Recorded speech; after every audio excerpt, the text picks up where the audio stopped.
It's time for another installment of Flashpoint. Last week on Flashpoint, our guest, the president of Florida Education Association, talked about why she and other educators are against the latest education bill Governor Scott signed into law. Well, this week, News 6 morning anchor Justin Wormuth sits down with a lawmaker who voted in favor of the bill, and he tells us why he felt it was the right thing to do. Good morning, I'm Justin Wormuth. In June of last year, Governor Scott signed an education reform bill into law, but since then, several school districts across the state have filed a lawsuit challenging that measure. Last week, our guest on the show was Joanne McCall, the president of the Florida Education Association, who strongly opposes the bill. And joining us today on Flashpoint, someone who supports it, State Representative Renee Placencia. Good morning, and thank you so much for being here to talk about this very important topic. First off, we're going to get into House Bill 7069 here in a second, but I know you go by Coach P. Tell us a little bit more about your background. Yeah, so I was a high school teacher at Colonial High School. I was there for 15 years. I actually worked for Orange County Schools for 17 years before getting elected. And I was a social studies teacher, taught American history, American government, economics, but I was also the head cross-country and track coach for all 15 years that I was there. Why did you want to get into politics? Yeah, I wanted to run for office because I was frustrated, as many teachers were, with what was happening at different levels of government. And, like most people, I pointed my fingers to our state government. Maybe some people pointed at federal government. Now that I've been in elected office, I understand really where to point fingers, or maybe not to point too many fingers. Oftentimes, things aren't the way they seem, and there's things that we could do better. And a lot of people are pointing fingers right now at a lot of our elected officials because of House Bill 7069. A lot of educators not on board with this. Why was this so important to pass, though? Well, that's an interesting question. So 7069, I don't think very many people understand. It's not one bill. It's I think it's like 54 bills all in one. And I think that's what frustrates a lot of people. You know, you hear about, what happens in D.C. with these massive bills that come through, and members aren't reading them, and you probably assume that this is just another one, and you're probably right. I happen to have read the whole bill. Being a teacher, education being my focus, I want to take a look at everything that comes before me and make sure that there isn't anything there that has unintended consequences that we can't change, or maybe that we shouldn't change. We shouldn't have to create laws that 2 years from now we have to change because we weren't very thoughtful about it. There are provisions in 7069 that I support, and there's provisions in 7069 that I did not support and actually voted against when they were standalone bills. The majority of what was in 7069 came before us as individual bills, either in committee or on the House floor. And there's a number of them that I voted against. I voted for the bill as a whole because the bill is divided into mostly policy and some budgetary provisions. A budgetary provision is very easy to change from year to year. It's just part of the budget. So the portions that I disagreed with the most were the budgetary points. The policy positions are very difficult to change. To pass a bill, a policy bill, is very, very difficult in the legislature, and to get it signed by the governor into law. So the way I see it is there was a bulk of policy issues that I wanted to see passed, and those budgetary issues I can come back and change next year. Got it. Because there was a lot of opposition and protest even from some of these educators across the state. And they do like some of the policies that are in this. And I know you had your hand in getting a lot of that passed, hearing from your former colleagues, but they just said that the good does not outweigh the bad when it comes to this bill. You say what?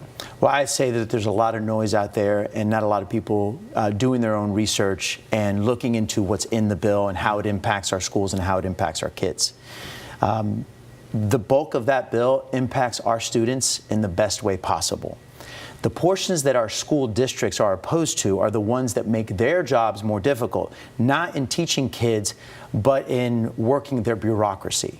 And let's be honest, there's a bureaucracy at every level, whether it's within your own school bureaucracy where you have an administration and parents who are involved in PTA and in SAC, or at the district level and even larger at the state and at the federal level. There are many bureaucracies.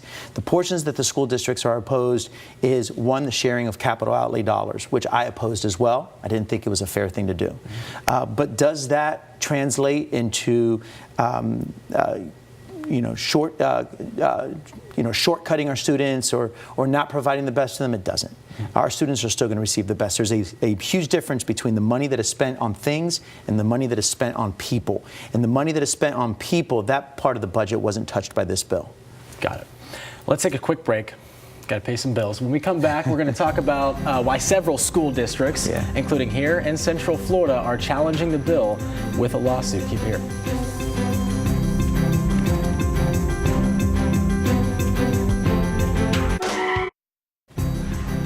Welcome back to Flashpoint. Today we're talking with State Representative Renee Placencia about the newly passed education bill, a bill that has steep opposition from some educators. In fact, many school districts have filed a lawsuit challenging this measure. Your reaction to this lawsuit, and do you think they have a case? Well, I'm a teacher, I'm not an attorney, so I'm not sure whether they have a case or not. I'm sure they wouldn't have filed a lawsuit if they didn't think they have a case. They're within their rights to file the lawsuit. So I don't really have any opposition to that. Why do you think some school districts have joined in on this and why some have not? I imagine it's more political reasons. I represent two school districts, both Orange and Brevard County. Orange did file the lawsuit. Brevard County did not file the lawsuit. And I think it probably lends to, probably leadership styles. I mean, and Orange County is a much larger school district, and they may or may not think that they have more as a school district, to gain or lose according to this bill. But what I will tell you is in Brevard County, our superintendent, Desmond Blackburn, is very hands-on, communicates with us sometimes on a daily basis, especially towards the end of session when we have bills coming through. And he was in opposition of the bill, but sat down with us and talked about, reasons why they wouldn't file the lawsuit and why he will stay supportive of his delegation. Again, if you're just now joining us, last week we had the president of the Florida Education Association here on Flashpoint. We're talking about the same exact issue. She is someone who's passionately against this bill, and she told me, quote, "We need to keep politics out of the classrooms." Your reaction to this, although you have experience in both politics and classrooms? Well, I think it's unfortunate because I think exactly what they're doing is bringing politics into the classroom because they misinform teachers and they misinform parents. There's a lot of misinformation and it comes from both sides. What we need responsible adults to talk to constituents, to talk to community leaders, to parents, and explain what's the good and the bad in an honest way, not in a way to kind of frame your own narrative so that you can have a better talking point. And that's exactly what the teachers union does. And I believe that's exactly what our side does as well. But what I will tell you about the bills, there's a lot of good things. One of the things that's not mentioned is the elimination of VAM. And if you're a teacher, you know exactly what VAM is. And the VAM score is this convoluted equation of how we would evaluate our teachers based off a test score, sometimes with a student who wasn't even in your class. And in 7069, there's a provision that makes VAM optional. So school districts now have the option of using or not using VAM. Orange County still uses it. Seminole and Osceola does not. That was something that Mrs. McCall said that she liked in that bill. One thing she said she didn't like, in fact, her biggest issue was the schools of hope. Essentially charter schools that are aimed at improving failing public schools. $200 million going into this, roughly. Is it worth it? I would say yes. First of all, what you have to take into account is 50 of those $1 million are going to public schools. So within our entire state, we're going to select 25 public schools from however many apply to receive a portion of that money. And that money is going to go to schools that are on the verge of failing, who may who we may feel need a little extra help financially, even though when you take a look at your Title I schools, your schools that are DNFs as well, they usually get funded about $2,000 more per pupil than your average school when you take into account Title I dollars, when you take into account different grants that they're receiving because of their status. So pouring more money at these schools hasn't worked. The one big reason why you see Schools of Hope is because of Jefferson County Schools, and I'm not sure if you're familiar with that story, but Jefferson County Schools has performed at an F for 15 consecutive years. So what you have to ask yourself as a taxpayer is, do you want to continue to give your taxpayer dollars to a school that fails for an entire generation or multiple generations? There has to be a point where we make changes so that those students are not going through an entire failing school system from kindergarten to their senior year. That's not acceptable. Schools of Hope aims to correct that. So she said, now correct me if she misspeaks here, she said that charter schools have their place because they have shown that they work in other parts of the country, but not in this setting. She said she'd rather use that money to open those failing factories earlier, close them later, add additional counseling for not only just students, but parents as well, and some smaller class sizes as well. What do you think about that? Could that possibly be something that is doable? Has that been done before? Sure, all of it is doable. The problem is the bureaucracy you have within your schools and your school districts. You take Jefferson County as an example, and you can take any county because you have your pockets of schools that go through the same thing. Your school boards are often not willing to make some very tough decisions because they're afraid of re-elections.